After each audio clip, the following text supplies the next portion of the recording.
One of Those Malibu Nights by Elizabeth Adler. Narrated by Julie Briskman. For lovely Aunt Bebe Sell, still reading and still enjoying at the age of 92. Chapter 1. It was not the kind of night nor the kind of place where you'd expect to hear a woman scream. It was just one of those Malibu nights. Dark as a velvet shroud, creamy waves crashing onto the shore, breeze soft as a kitten's breath. Mac Reilly, private investigator, was walking the beach alone but for his dog. His lover, Sonny Alvarez, had taken off for Rome after a slight disagreement concerning their future. But that was an ongoing story. Mac lived in the famous Malibu colony, habitat of movie stars and showbiz moguls and megabucks persons of every sort, each one richer than the next, give or take a couple of million, or in some cases, billion.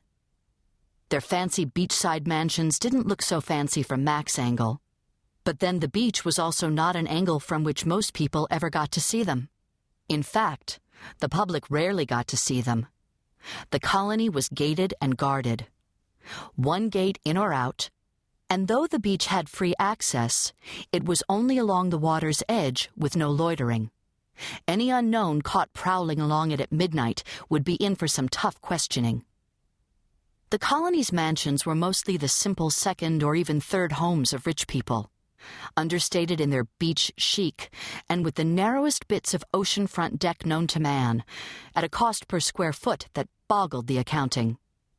Mac's own place was a more modest dwelling, a 40s bungalow he had bought cheap years ago in the big real estate slump, and which had once been owned, or so he'd heard, by the old-time movie star Norma Shearer. Or was it Norma Jean? Norma or Marilyn, it made no difference. A shack was a shack whichever way you looked at it. The house's saving grace, apart from its ritzy location in the view, was a small wooden deck with steps that led directly to the beach. It wasn't unknown in a winter storm for the ocean to come thudding at the wooden pilings under that deck, slapping over the rails until Mac felt as though he were on a boat. But he liked the excitement and even the possible danger. He was happy in Malibu. He wouldn't live anywhere else if you paid him. Except maybe Rome, for a week or two in the company of Sonny. Mac kind of looked the P.I. role.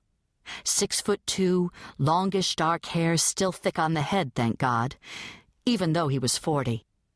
Dark blue eyes kind of crinkled from too many days on the beach and too many nights spent propping up bars in his youth. No facial hair. Sonny didn't like it.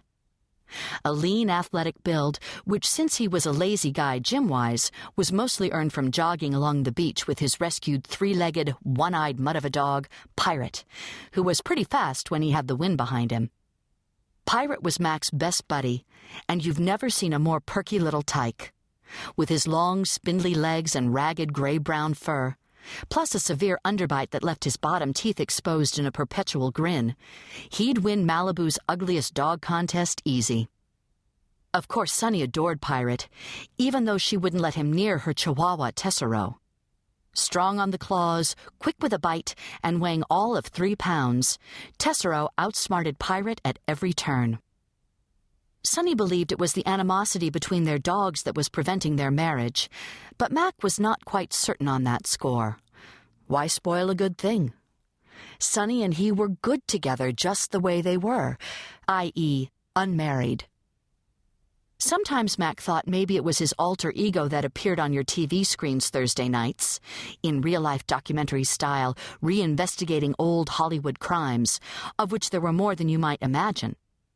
His show was titled Mac Reilly's Malibu Mysteries, with yours truly looking extra cool in the Dolce & Gabbana black leather jacket Sonny had bought him. When she told him it was a Dolce, Mac had had no idea what she meant. It sounded like Italian ice cream to him. Later he discovered it was an Italian designer, and the jacket was without doubt the coolest garment he owned. Soft and pliable as wet putty, it had become part of his on-screen image, though God knows he was more usually to be found in sweats, slouching up Malibu Road to Ralph's